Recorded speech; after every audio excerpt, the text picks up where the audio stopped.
Okay, assalamualaikum guys. Hi, welcome back to my channel. So hari ni saya dengan Nias mancing lagi dekat Skincan.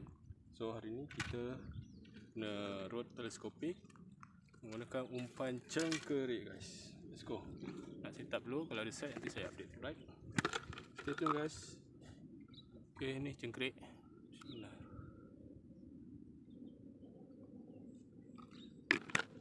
Okay, jom kita lancor. Ada strike ke tak?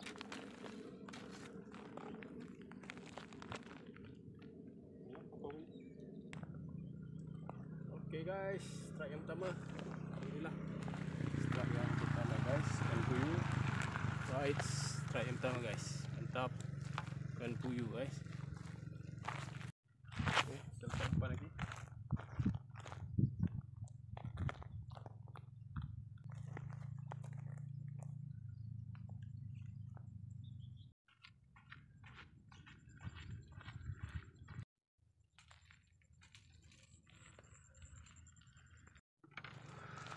Guys, kita pindah tempat ke sini pula. Sini ada ikan tak? Ada. Bismillah. Besar. Besar guys, strike. Oh. Hah? Dah atas. Jumpa lagi. Okay guys. Ikan ke pertama ni guys.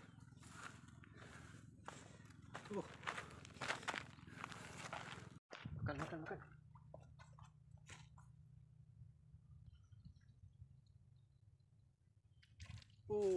Ikan yang kedua guys. Alhamdulillah. Strike lagi. Ikan yang kedua ni guys. Okay, alhamdulillah. Okay.